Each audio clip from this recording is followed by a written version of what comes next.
Magbabalik po ang Good Morning Kapatid! Mga kapatid, naku, eto, usaping double chin. Kayo po ba ay conscious din kayo sa pagyuko dahil lumilitaw ang double chin natin? At minsan hindi pa nga double chin, triple chin pa. O minsan inaasa din ba kayong wala kayong leeg dahil sa stubborn fat sa ating mga baba? Naku, worry no more dahil may sagot po dyan ang ating resident morning doctor na si Doc Richard. Doc, ikaw kasi wala kang double chin, wala kang problemang gano'n, ha? Pero alam mo ba, dati nung bata ako, pag wala akong leeg, napipikon ako pag sinasabi sa akin, neck mo. Diba meron yung usapang kalye na parang neck, wala nga akong neck, kaya talaga siguro sabi ko, sulat-dala ko yun hanggang tumanda ako, Doc. Buti pag-uusapan natin today. Yes, Mommy Dimples, mahirap talagang tanggalin ang mga unwanted fats kagaya ng double chin. Pero, meron tayong solusyon sa problemang yan. Bago natin pag-usapan, Mommy Dimples, panoorin muna natin to.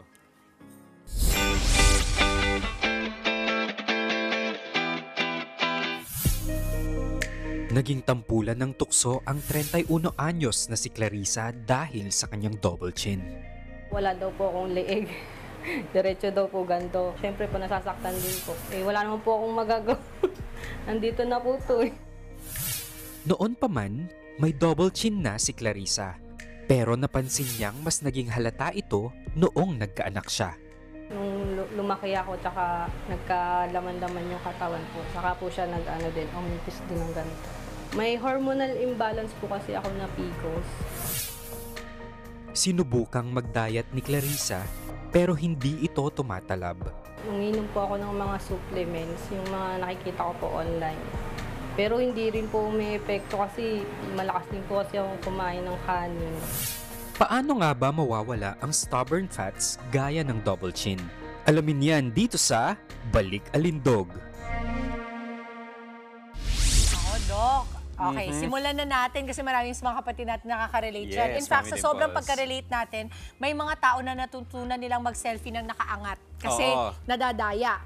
Pero Tama, sa tunay tama. na buhay, hindi mo pwedeng dayain yung itsura. Yes. Ano ba kasi talaga yung double chin? Meron bang scientific version yan? Yes, Mommy Dimples, ang double chin ay karagdagang layer ng taba at balat na makikita dito sa ilalim ng baba. So ito yung nagiging sanhi ng pagkakaroon ng dalawang baba. Taba at saka balat talaga yan. Grabe, para akong duguan dito Parang pagkakasabi ka ni Doc, taba. Doc, paano ba nagkakaroon ng double chin? Kapag ba ikaw ay tumataba ng double chin? Kasi marami akong kilala na kahit payat sila, may double chin Yes, sila. Mommy Dimples, marami talagang sanhi ang double chin. So una na dyan yung labis na timbang. Yes, pwede din Overweight. ang overweight, tama. Pwede din ang genetics o kaya nasa lahi na ito.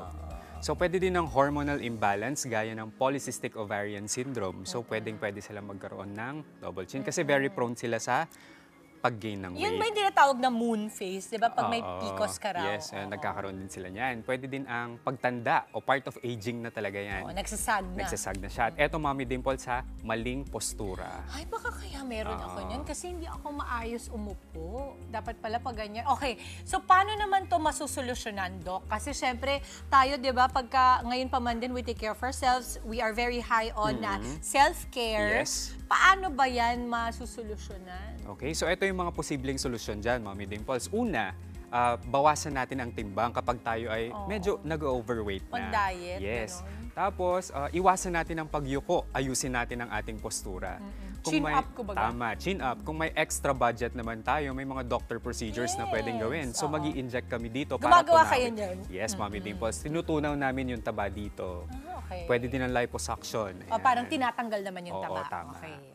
Nako. Okay, eto naman, ang tanong natin, kasi marami sa mga kapatid natin ng umagang-umaga nag-e-ehersisyo. Meron bang pwedeng gawin? Yung mga guasya ba yun? Tumutulong ba yun? Yung mga guasya, ayan. So, ito yung mga ehersisyo na pwede natin gawin. Sabayan mo ako, Mommy Dimples, sige. ha? Okay, so, sige, ito yung una. Chin lift muna with tongue press. So, itataas natin yung baba natin ganyan. Tapos, yung dila natin, itulak natin dito sa taas ng ngipin. Tapos, isustain natin ng 3 seconds. Okay, so, eto na. Taas, baba. Tulak, dila. Tapos, 1, 2, 3, relax. Ayan. So, ganun lang siya kasimple. Uulitin mo yan 10 to 20 repetitions per day. Meron pa, Mommy Dimples. Okay. Yung tinatawag nating neck rolls. So, ganito lang yan. Napakasimple. 5 seconds. 1, 2, 3, 4, 5. Kabila naman. 1, 2, 3, 4, 5. O, di ba? Okay. Napakadali. Napakadali mga kapatid. Pwedeng-pwede nyo pong gawin sa bahay. At maganda rin yan na parang nakaka-relieve ng stress, no? Tama, Lalo pag yes. kayong mga kapatid natin na nag-work sa mga BPO, Oo. matagal nakatutok. Nasa Oo, computer, so, ganyan. Okay. Tapos ano pa, Doc? Ayan, so meron din tayong chin to chest exercise. So ilalagay mo lang yung baba mo dito. Ay, Yan. paano pag di mo abot? Okay. So mga Hindi ko 5 abot. seconds lang yan. 1, 2, 3, 4, 5. Ayan. Napakadali. Ganun lang. Oo nga, tsaka parang lumuwag yung ganito Oo. ko. Oh. Di ba sabi nila kapag tagal mo raw na may kausap na si stress ka, parang subconsciously umaangat yung ganito mo. Kaya may mga Yes. taong pakuba na, di ba? Oo. Sa sobrang dala-dala nila sa buhay, yung kahirapan. Kaya dapat talaga para ma-relieve Oo. yun, ganyan. So pwede yung ganito. Ang ganda, ang sarap. Oo, okay. O eto, effective ba yung gua sha? Dito tayo. Doc, makikita mo yung Oo, mga yung content mag-gua sha. creator, talagang Gumaganyan-ganyan. pang minamasahe sa umaga. Tama. At dito sa amin sa Good Morning Kapatid, totoo po to, ginagawa ko po to kasi bloater ako, Doc, eh. So sa umaga, parang pa-puffer fish yung mukha ko. Oo. So ngayon, para mabawasan yun, nagagwa siya ko, effective ba yun? Nakakatulong siya, Mommy Dimples, para sa skin tone, tapos sa lymphatic drainage. Totoo ba yun na Oo. parang, sinasabi nila na yung collagen daw, Yes. medyo natitrigger siya to Oo. create more pag nagagwa siya ka. Okay. Pero yun yung nakikita natin ngayon sa video natin, merong aparatos na ginagamit yan. So wag nating basta gumamit ng kahit na anong parang feeling yung pang scrape ha.